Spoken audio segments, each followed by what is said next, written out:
Hi, my name is Snubut Ek Vidyanyapon, and this is lecture 7 for probability and statistics for digital artists.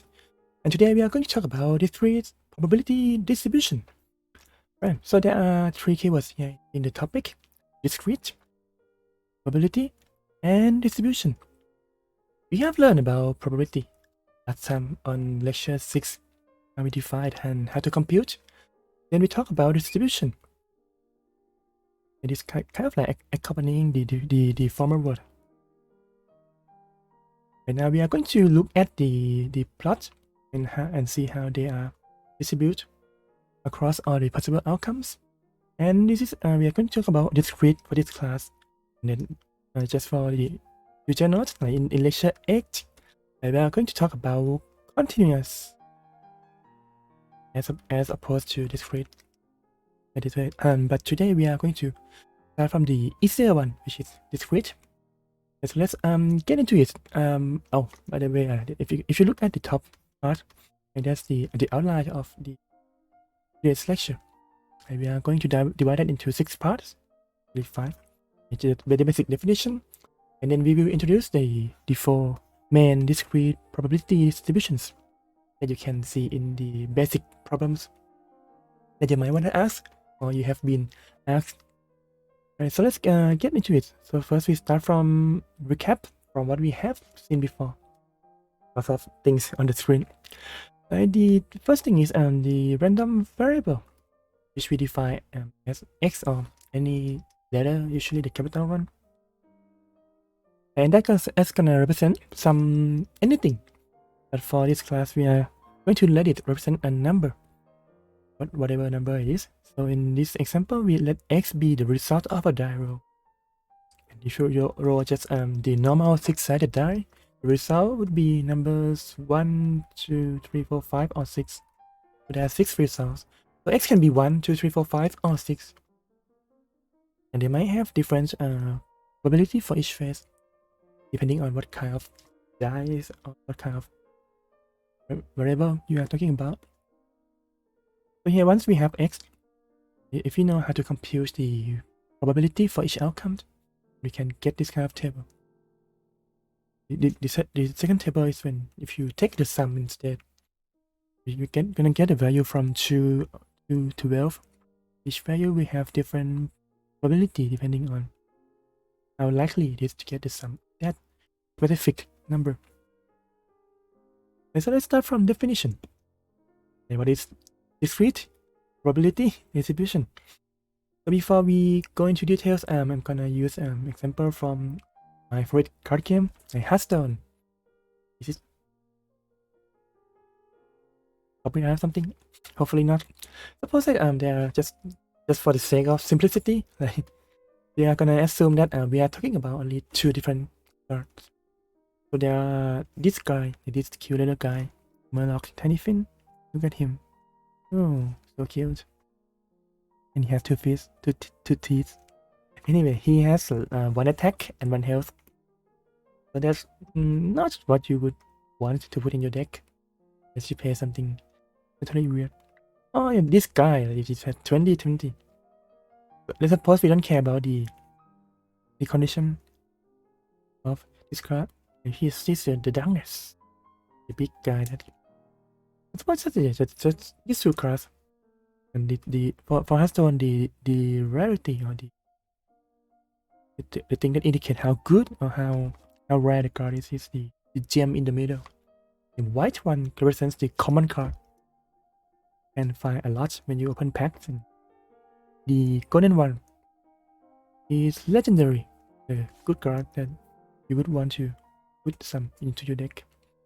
So in this case, let's simplify all the experiments or all the examples to be just the bad or good ones. Yeah, I would say that the card is either common, you little guy, or legendary, the golden card. And so let's suppose that the odds of getting a legendary is 5%. And so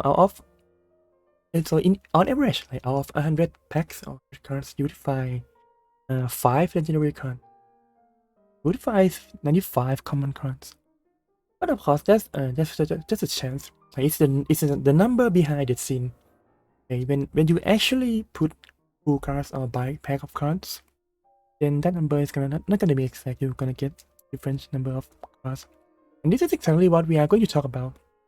Okay, we know the odds, we know the numbers, okay, but in real world, it's not gonna give you exactly 5%, exactly 95% every time. So the question is, what kind of question we could ask? Assuming that we have this simple model of getting cards from packs. Right, so that maybe for of questions. Okay, so the first basic question you could ask is, how many legendary cards do you get on average if you open 10 packs? If you buy 10 cards, so you get 10 cards at random. If you get 10 cards at random, and then you look at them and count how many legendary cards are there. And the question is, what would be that random variable? What would be the number of legendary cards I could get? That's the basic question. Buy 10, see how many you get. In the second kind of questions, instead of just buy 10 and see how many you get, maybe you really want that card, you want that shiny Korean card, so you buy a pack, see if it's what you want or not. If it's not, you buy another pack. If it is, then you are happy. If not, you buy another pack. If it's not, you buy another pack. You keep buying packs until you get the card you want, and you get the legendary card. But the question that you would ask is, how many packs on average would you need to buy?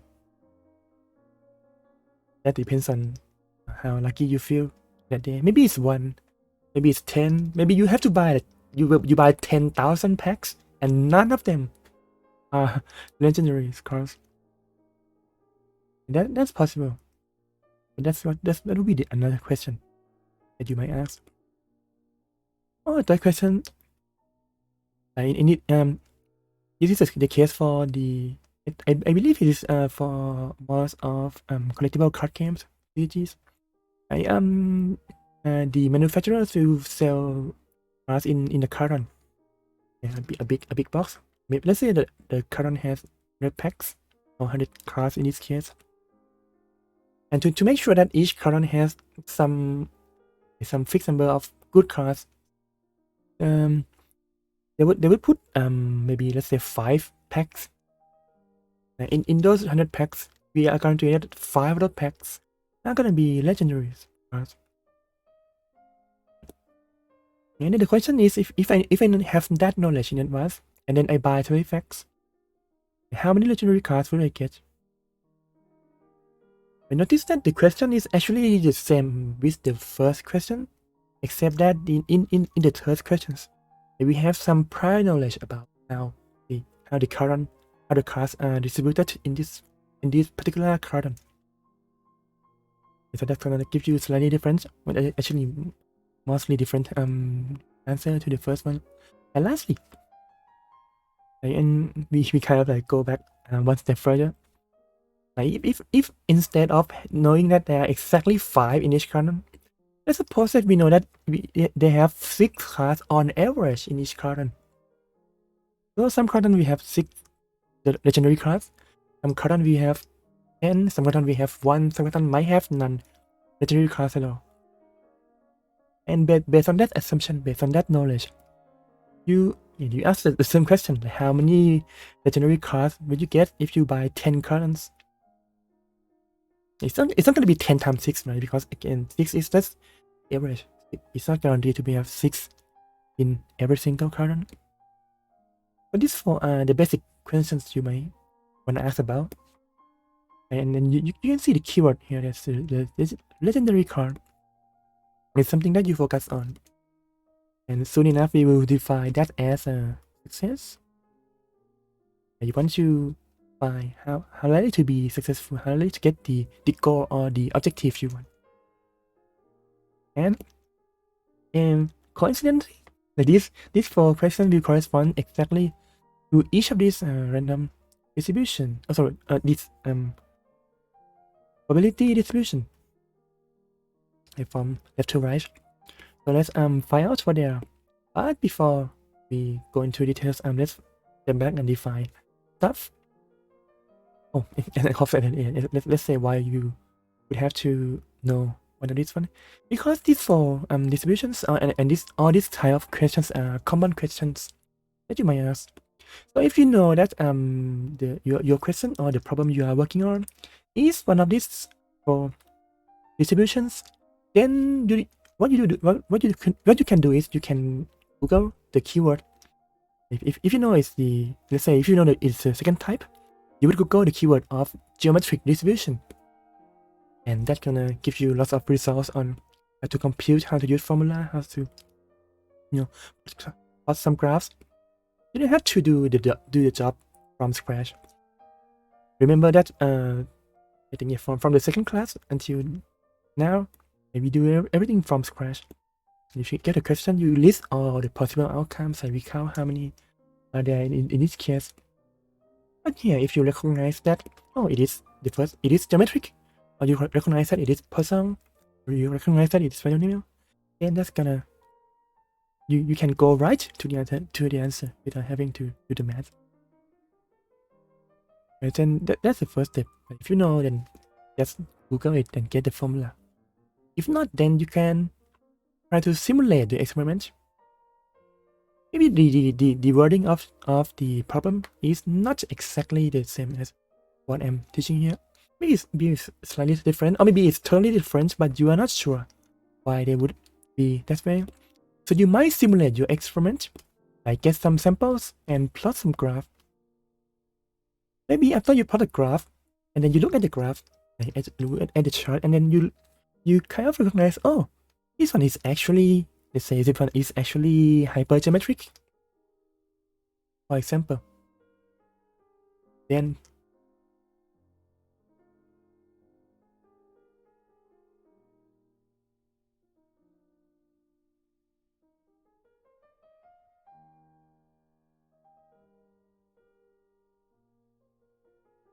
yeah, then you can kind of, you might realize later that, oh, actually this one is hypergeometric, and use the formulas, properties, or use whatever that someone has already derived for you. And if everything else fails, maybe you are encountering some range distribution, then that is when that's like the last resort. It's where you have to start from scratch. Which will give you one example of distribution. So okay, let's start from definition. Okay, this is I believe I gave this definition last time as well. It's the definition of probability distribution function, or we abbreviate that as PDF, not to be confused with the file extension. Let's see each word. Probability, it means it's between 0 and 1. The result is between 0 and 1. That's simple enough. Distribution. And what is distribution? It means it has to show the let's say the complete distribution, in the sense that this kind of corresponds to the second property, right? And finally the function. When you think about function in calculus or in the basic math class, you think about a name of function and a variable.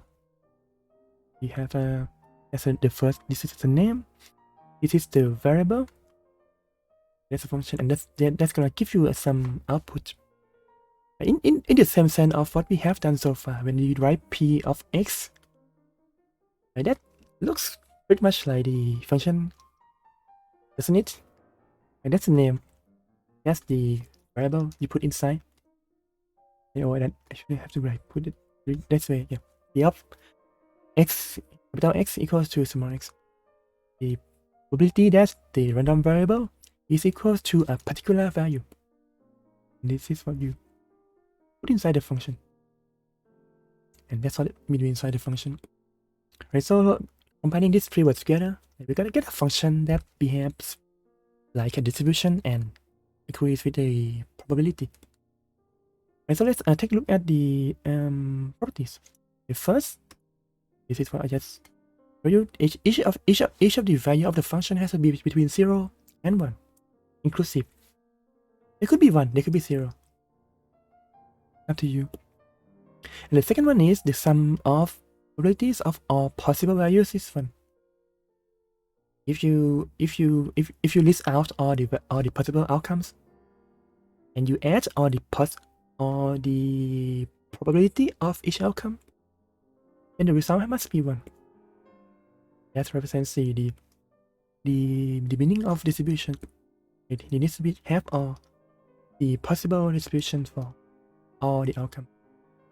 Or in math notation, that's the sum of probability for all the outcomes x is 1. And we have a nice simple example here.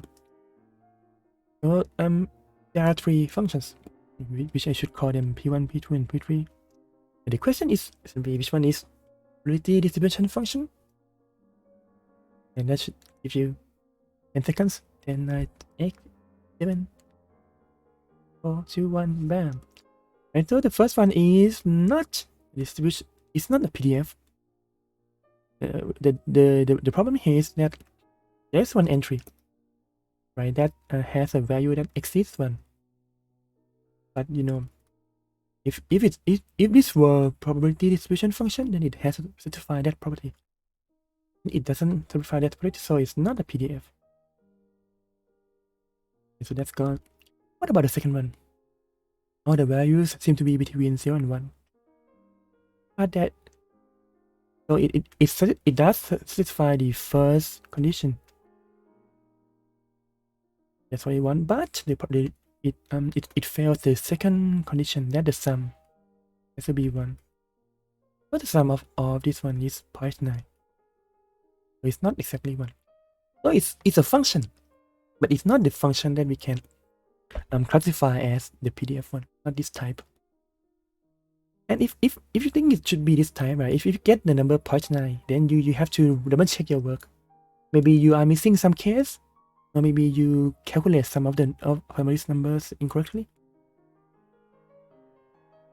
So this is not. And lastly, this one, of course, that satisfy both the conditions. Each of them is between 0 and 1, and the sum of these 3 values are 1. Okay, so that's what we want here. Actually, that's a solution in the next page.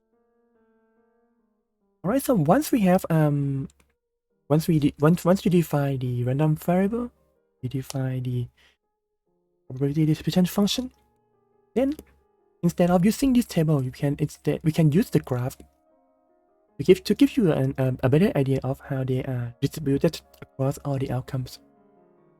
The table is nice and useful when we have to compute the numbers by hand. That's like what we did on lecture 6. We have to compute the expected number. We have to compute specific probability.